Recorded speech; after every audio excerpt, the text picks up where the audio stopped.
ਧੰਨ ਵਾਹਿਗੁਰੂ ਜੀਓ।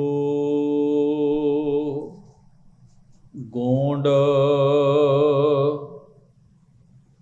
ਨਾਦ ਭ੍ਰਮੇ ਜੈਸੇ ਮਿਰਗਾਏ, ਪ੍ਰਾਨ ਤਜੇ ਵਾਕੋ ਧਿਆਨ ਨ ਜਾਏ।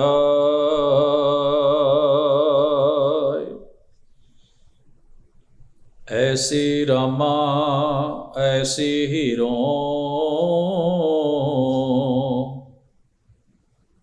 ਰਾਮ ਛੋੜ ਚਿਤ ਅਨੰਤ ਨ ਫੇਰੋਂ।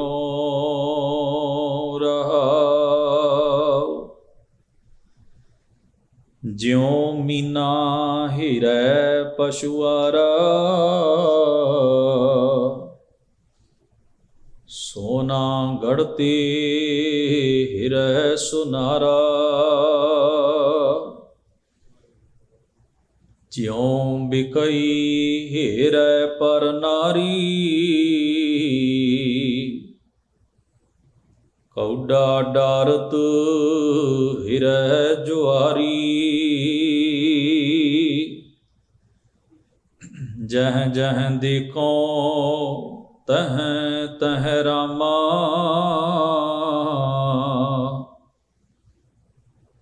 ਹਰ ਕੀ ਚਰਨ ਨਿਤ ਧਿਆਵੈ ਨਾਮਾ।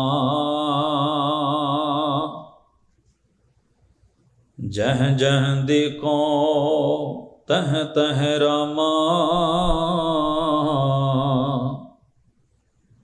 ਹਰ ਕੀ ਚਰਨ ਨਿਤ ਧਿਆਵੈ ਨਾਮਾ। ਵਾਹਿਗੁਰੂ ਜੀ ਕਾ ਖਾਲਸਾ, ਵਾਹਿਗੁਰੂ ਜੀ ਕੀ ਫਤਿਹ। ਪਰਮ ਸਨਮਾਨਯੋਗ ਗਰੀਬ ਨਵਾਜ ਸਤਿਗੁਰੂ ਧੰਨ ਧੰਨ ਗੁਰੂ ਗ੍ਰੰਥ ਸਾਹਿਬ ਮਹਾਰਾਜ ਜੀ ਦੇ ਪਾਵਨ ਹਜ਼ੂਰ ਸੱਜ ਬੈਠੇ ਗੁਰੂ ਸਵਾਰੇ ਸਤਸੰਗੀ ਜਨੋ, ਅਕਾਲ ਪੁਰਖ ਵਾਹਿਗੁਰੂ ਜੀ ਨੇ ਬਖਸ਼ਿਸ਼ ਕੀਤੀ ਹੈ ਸਤਿਗੁਰਾਂ ਦੀ ਪਾਵਨ ਬਾਣੀ ਦੇ ਉਪਦੇਸ਼ ਆਪ ਜੀ ਨੇ ਪਾਠ ਅਤੇ ਕੀਰਤਨ ਦੇ ਰੂਪ ਵਿੱਚ ਸਰਵਣ ਕਰਕੇ ਆਪਣੇ ਜੀਵਨ ਦੀਆਂ ਇਹਨਾਂ ਘੜੀਆਂ ਨੂੰ ਸਫਲਿਆਂ ਤੇ ਸਾਰਥਕ ਕਰਨ ਦਾ ਯਤਨ ਕੀਤਾ ਹੈ। ਸਤਿਗੁਰੂ ਦੀ ਮਿਹਰ ਦੇ ਪਾਤਰ ਬਣ ਕੇ ਆਪਾਂ ਰੋਜ਼ਾਨਾ ਦੇ ਇਹਨਾਂ ਦੀਵਾਨਾਂ ਦੀ ਹਾਜ਼ਰੀ ਸਮੇਂ ਯਤਨ ਕਰਦੇ ਹਾਂ। ਬਾਬਾ ਨਾਮਦੇਵ ਸਾਹਿਬ ਮਹਾਰਾਜ ਦੇ ਉਚਾਰਨ ਕੀਤੇ ਹੋਏ ਪਾਵਨ ਸ਼ਬਦ, ਉਹਨਾਂ ਦੀ ਲੜੀਵਾਰ ਵਿਚਾਰ ਕਰਦਿਆਂ ਉਹਨਾਂ ਦੇ ਮੁਬਾਰਕ ਅਨੁਭਵ ਨੂੰ, ਉਪਦੇਸ਼ ਨੂੰ ਆਪਾਂ ਵਿਚਾਰਦੇ ਹਾਂ। ਜਿਸ ਪਾਵਨ ਸ਼ਬਦ ਦਾ ਪਾਠ ਆਪ ਜੀ ਨੇ ਹੁਣੇ ਹੀ ਸੁਣਿਆ ਹੈ, ਗੁਰੂ ਗ੍ਰੰਥ ਸਾਹਿਬ ਮਹਾਰਾਜ ਦੇ ਅੰਕ ਨੰਬਰ 873 ਉੱਪਰ ਇਹ ਪਾਵਨ ਸ਼ਬਦ ਸੁਭਾਇਮਾਨ ਹੈ ਰਾਗ ਗੋਂਡ ਦੇ ਵਿੱਚ। ਸ਼ਬਦ ਵਿੱਚ ਕੁਝ ਉਦਾਹਰਨਾਂ ਭਗਤ ਨਾਮਦੇਵ ਸਾਹਿਬ ਮਹਾਰਾਜ ਨੇ ਦਿੱਤੀਆਂ ਹਨ। ਉਹਨਾਂ ਉਦਾਹਰਨਾਂ ਦੇ ਪਿੱਛੇ ਜੋ ਭਾਵਨਾ ਹੈ, ਉਸ ਭਾਵਨਾ ਨੂੰ ਬਿਆਨ ਕਰਦਿਆਂ ਹੋਇਆਂ ਉਹਨਾਂ ਉਦਾਹਰਨਾਂ ਦੇ ਰਾਹੀਂ ਭਗਤ ਨਾਮਦੇਵ ਸਾਹਿਬ ਜੀ ਨੇ ਆਪਣੀ ਸੁਰਤ, ਆਪਣੇ ਮਨ ਦੀ ਜੋ ਦਸ਼ਾ ਹੈ, ਜੋ ਉਹਨਾਂ ਦੀ ਮਨੋ ਅਵਸਥਾ ਹੈ ਪਰਮੇਸ਼ਰ ਵਾਹਿਗੁਰੂ ਦੇ ਪ੍ਰਤੀ, ਉਸ ਨੂੰ ਉਹਨਾਂ ਨੇ ਐਕਸਪਲੇਨ ਕਰਨ ਦਾ, ਸਾਡੇ ਨਾਲ ਉਸ ਚੀਜ਼ ਦੀ ਸਾਂਝ ਬਣਾਉਣ ਦਾ ਯਤਨ ਕੀਤਾ ਹੈ। ਵੈਸੇ ਤੇ ਮਹਾਰਾਜ ਦੀ ਪਾਵਨ ਬਾਣੀ ਵਿੱਚ ਇਹ ਅੰਕਿਤ ਹੈ ਕਿ ਅਜਿਹੇ ਉੱਚੇ ਸੁੱਚੇ ਔਰ ਪਵਿੱਤਰ ਆਤਮਾ ਵਾਲੇ ਜਿਹੜੇ ਜੀਵਨ ਹਨ, ਉਸ ਮਨੋ ਅਵਸਥਾ ਵਿੱਚ ਜੋ ਸਕੂਨ ਹੈ, ਜੋ ਆਨੰਦ ਹੈ, ਜੋ ਸਹਿਜ ਹੈ, ਜੋ ਟਿਕਾਓ ਹੈ, ਉਸ ਨੂੰ ਬਿਆਨ ਨਹੀਂ ਕੀਤਾ ਜਾ ਸਕਦਾ, ਉਸ ਨੂੰ ਦੱਸਿਆ ਨਹੀਂ ਜਾ ਸਕਦਾ। ਉਸ ਨੂੰ ਦੋ ਉਦਾਹਰਨਾਂ ਦੇ ਨਾਲ ਸਾਡੇ ਨਾਲ ਸਾਂਝਿਆਂ ਕਰਦਿਆਂ ਹੋਇਆਂ ਗੁਰਬਾਣੀ ਦੇ ਵਿੱਚ ਮਹਾਂਪੁਰਖਾਂ ਨੇ ਦੱਸਿਆ ਹੈ।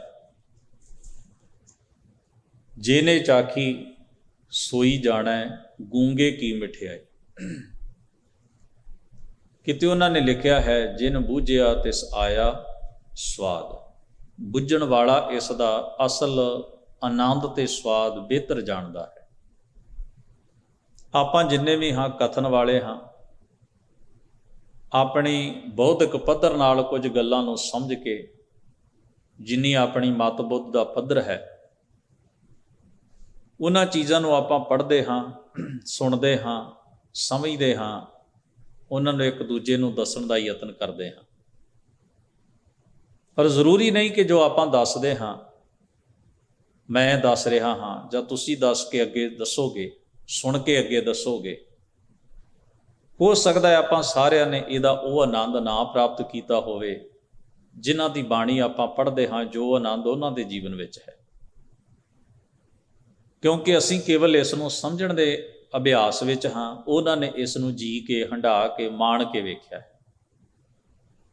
ਉਹਨਾਂ ਵਾਸਤੇ, ਸਾਡੇ ਵਾਸਤੇ ਗੁਰਬਾਣੀ, ਸਾਡੇ ਵਾਸਤੇ ਉਹਨਾਂ ਦੇ ਕਥਨ, ਉਹਨਾਂ ਦੇ ਉਪਦੇਸ਼, ਉਹਨਾਂ ਦੇ ਬਚਨ ਜਿਹੜੇ ਹਨ,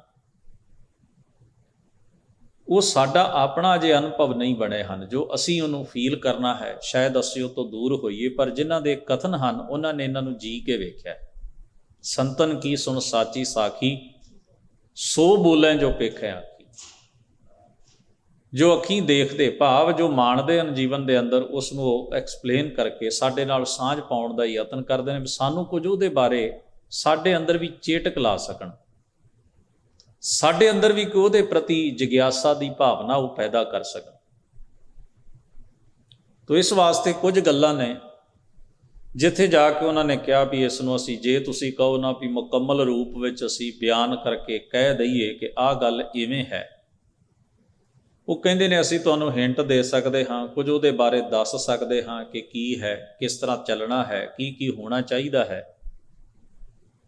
ਪਰ ਉਹਦੀ ਜਿਹੜੀ ਸੁਰਤ ਦੀ ਉਚਾਈ ਹੈ, ਜੋ ਹਿਰਦੇ ਦੇ ਅੰਦਰ ਜੋ ਆਨੰਦ ਦੀ ਲਹਿਰ ਹੈ, ਜੋ ਸੁਰਤ ਦੇ ਵਿੱਚ ਟਿਕਾਊ ਬਣਿਆ ਹੋਇਆ, ਉਹਨੂੰ 100% ਅਸੀਂ ਬਿਆਨ ਕਰਕੇ ਦੱਸ ਨਹੀਂ ਸਕਦੇ, ਕਿਉਂਕਿ ਕਥਨ ਤੋਂ ਪਰੇ ਚੀਜ਼ ਹੈ, ਬਿਆਨ ਕਰਨ ਤੋਂ ਵੱਖਰੀ ਹੈ।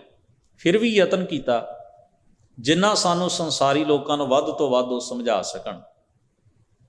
ਉਹਨਾਂ ਨੇ ਸਾਡੀ ਬੋਲੀ ਵਿੱਚ, ਸਾਡੀਆਂ ਉਦਾਹਰਨਾਂ ਵਿੱਚ, ਸਾਡੇ ਆਲੇ ਦੁਆਲੇ ਦੀਆਂ ਐਗਜ਼ੈਂਪਲਸ ਲੈ ਕੇ ਉਹਨਾਂ ਦੇ ਰਾਹੀਂ ਕੁਝ ਨਾ ਕੁਝ ਸਾਨੂੰ ਦੱਸਣ ਦਾ ਪ੍ਰਯਾਸ ਔਰ ਅਭਿਆਸ ਕੀਤਾ ਹੈ, ਤਾਂ ਕਿ ਅਸੀਂ ਕੁਝ ਜਾਣ ਪਾਈਏ। ਤੋ ਇੱਕ ਮਾਧਿਅਮ ਹੈ, ਇੱਕ ਸਾਧਨ ਹੈ। ਤੋ ਭਗਤ ਜੀ ਰਹਾਉ ਦੇ ਬੰਦ ਵਿੱਚ ਬਖਸ਼ਿਸ਼ ਕਰਦੇ ਹਨ, ਐਸੇ ਰਾਮਾ ਐਸੇ ਹੇਰੋਂ। ਮੇਰੇ ਵਾਸਤੇ ਰਾਮ, ਰਾਮ ਦਾ ਭਾਵ ਹੈ ਵਿਆਪਕ ਪਰਮੇਸ਼ਰ ਵਾਹਿਗੁਰੂ ਐਸਾ ਹੈ। ਕੈਸਾ ਹੈ, ਇਹ ਸਾਰੀਆਂ ਬਾਕੀ ਉਦਾਹਰਨਾਂ ਵਿੱਚ ਦੱਸਿਆ। ਐਸੇ ਹੀਰੋਂ, ਐਸੇ ਹੀਰੋਂ ਦਾ ਮਤਲਬ ਹੁੰਦਾ ਹੈ ਮੈਂ ਵੇਖਦਾ, ਮੈਂ ਇਹਨੂੰ, ਉਹ ਵਾਹਿਗੁਰੂ ਇਵੇਂ ਦਾ ਹੈ ਤੇ ਮੈਂ ਉਹਨੂੰ ਇਵੇਂ ਵੇਖਦਾ। ਪਰ ਇੱਕ ਗੱਲ ਤੈਅ ਹੈ, ਉਹ ਕਹਿੰਦੇ ਹਨ, ਰਾਮ ਛੋੜ ਚਿਤ ਅਨੰਤ ਨਾ ਫੇਰੋਂ। ਉਸ ਪਰਮੇਸ਼ਰ ਵਾਹਿਗੁਰੂ ਸਰਵ ਵਿਆਪੀ ਸਿਰਜਣਹਾਰ ਤੋਂ ਬਿਨਾਂ ਮੈਂ ਆਪਣੇ ਚਿੱਤ ਨੂੰ ਕਿਸੇ ਹੋਰ ਪਾਸੇ ਨਹੀਂ ਭਟਕਾਉਂਦਾ।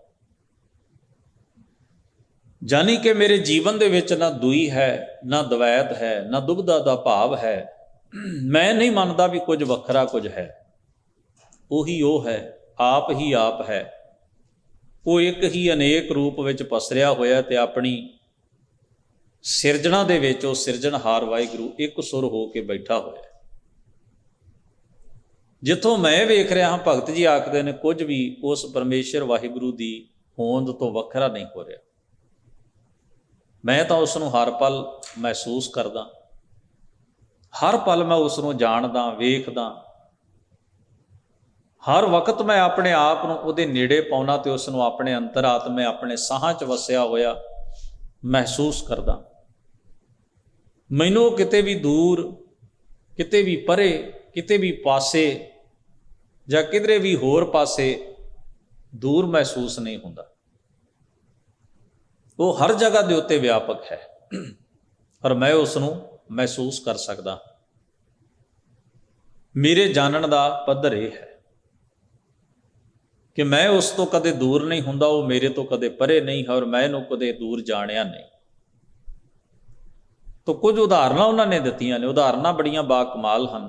ਉਹਨਾਂ ਦੇ ਪਿਛਲੀ ਜਿਹੜੀ ਉਦਾਹਰਣ ਤਾਂ ਇਹ ਵੀ ਬਾਣੀ ਵਿੱਚ ਦਿੱਤੀ ਹੈ ਕਿ ਜਿਵੇਂ ਅਮਲੀ ਜਿਹੜਾ ਹੈ, ਅਮਲੀ ਡਰੱਗੀ ਆਪਾਂ ਕਹਿ ਦਿੰਦੇ ਉਹਨੂੰ, ਉਹਨੂੰ ਅਮਲ ਦੀ ਜਦੋਂ ਤੋਟ ਵੱਜਦੀ, ਡਰੱਗ ਦੀ ਤੋਟ, ਕਿਉਂਕਿ ਉਹ ਡਿਪੈਂਡਡ ਹੈ ਨਾ ਉਸ ਚੀਜ਼ ਦੇ ਉੱਤੇ।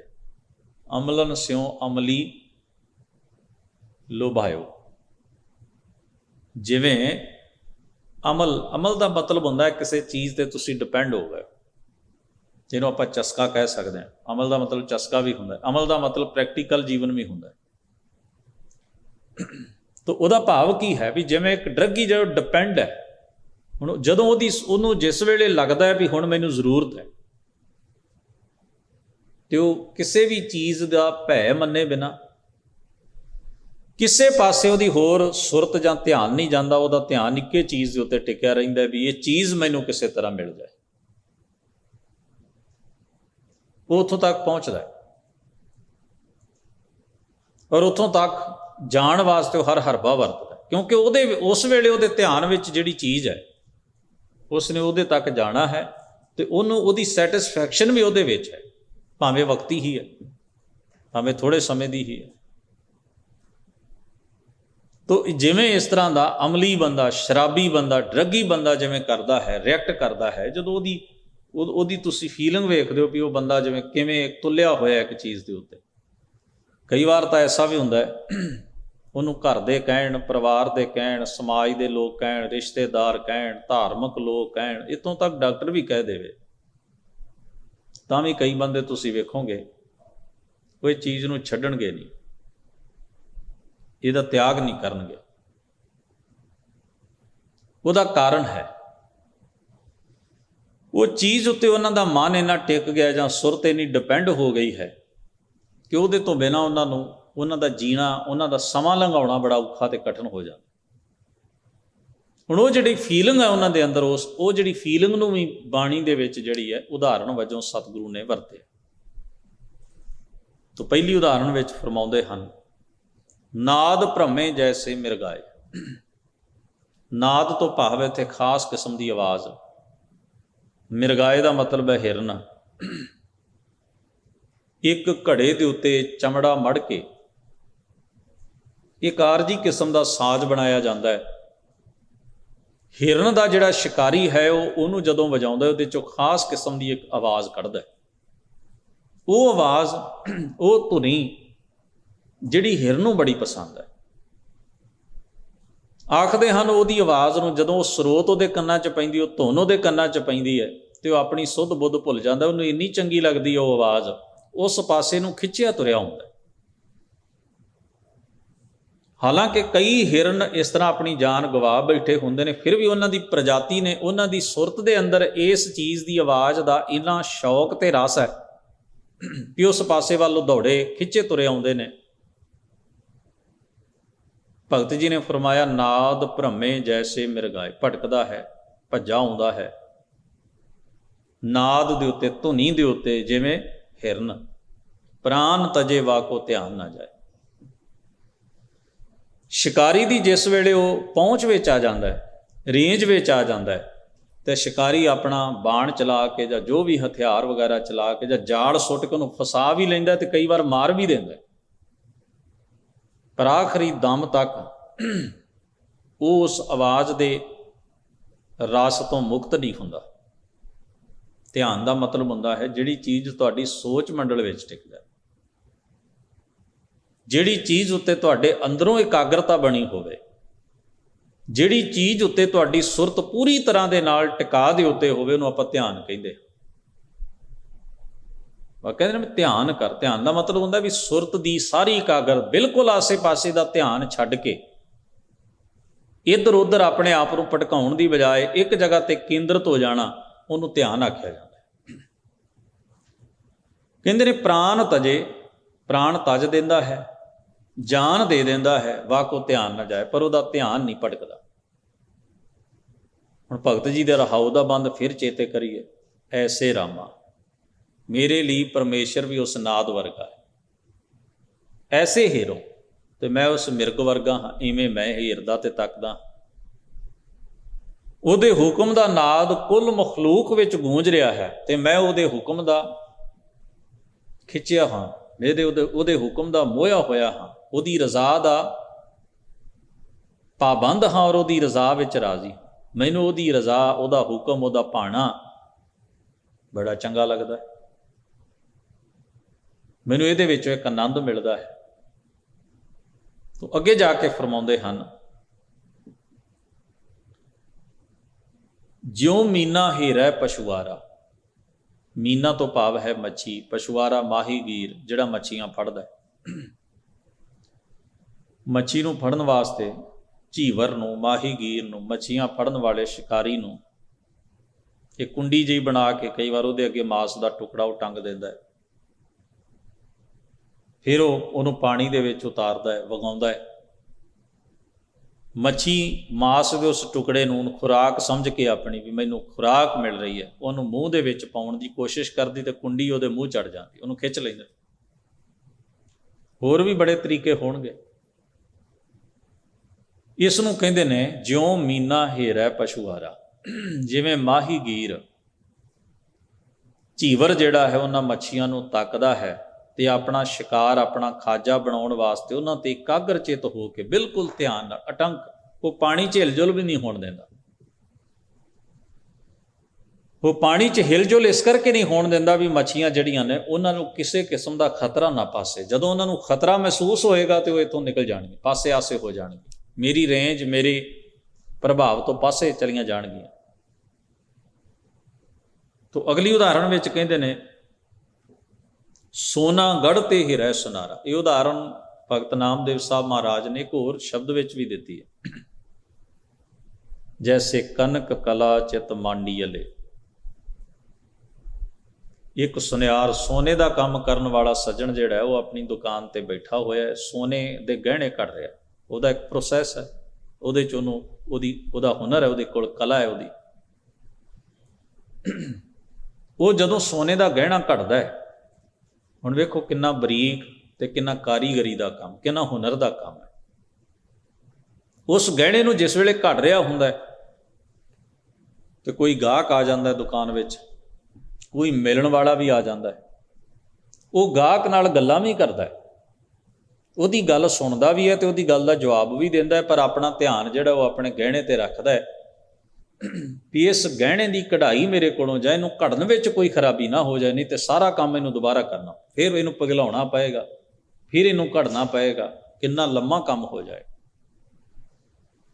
ਉਸ ਵੇਲੇ ਉਹਦੀ ਸੁਰਤ ਜਿਹੜੀ ਹੈ, ਉਸ ਵੇਲੇ ਉਹਦਾ ਧਿਆਨ ਜਿਹੜਾ ਹੈ, ਉਹਦਾ ਮਨ ਜਿਹੜਾ ਕੇਂਦਰਿਤ ਹੈ ਕੇਵਲ ਤੇ ਕੇਵਲ ਉਸ ਗਹਿਣੇ ਨੂੰ ਘੜਨ ਦੇ ਉੱਤੇ। ਉਹ ਬਾਕੀ ਆਲੇ ਦੁਆਲੇ ਦੀਆਂ ਗੱਲਾਂ ਸੁਣਦਾ ਵੀ ਹੈ, ਸਮਝਦਾ ਵੀ ਹੈ, ਜਵਾਬ ਵੀ ਦਿੰਦਾ ਹੈ, ਜੋ ਹੋਰ ਉਹਦੇ ਬਾਕੀ ਕੰਮ ਨੇ ਉਹ ਕਰ ਰਿਹਾ, ਪਰ ਉਹਦੀ ਸੁਰਤ ਦੀ ਇਕਾਗਰਤਾ ਉੱਥੇ ਬਣੀ। ਇਹਦਾ ਇਹ ਵੀ ਭਾਵ ਹੈ ਕਿ ਜਗਤ ਵਿੱਚ ਵਿਚਰਦਿਆਂ ਹੋਇਆਂ ਮਨੁੱਖ ਨੇ ਆਪਣੇ ਜੀਵਨ ਦੀਆਂ, ਸਰੀਰ ਦੀਆਂ, ਸਮਾਜ, ਸਾਰੇ ਤਰ੍ਹਾਂ ਦੇ ਫਰਜ਼ ਵੀ ਪੂਰੇ ਕਰਨੇ ਹੁੰਦੇ ਨੇ। ਇਹ ਪਾਰਟ ਆਫ ਲਾਈਫ ਹਨ, ਜੀਵਨ ਦਾ ਹਿੱਸਾ ਹਨ ਇਹ ਸਾਰੀਆਂ ਚੀਜ਼ਾਂ। ਪਰ ਕਦੇ ਵੀ ਆਪਣੀ ਸੁਰਤ ਵਿੱਚੋਂ ਉਸ ਸਿਰਜਣਹਾਰ ਵਾਹਿਗੁਰੂ ਦੀ ਬਖਸ਼ਿਸ਼ ਨੂੰ ਵਿਸਰਨ ਨਹੀਂ ਦੇਣਾ।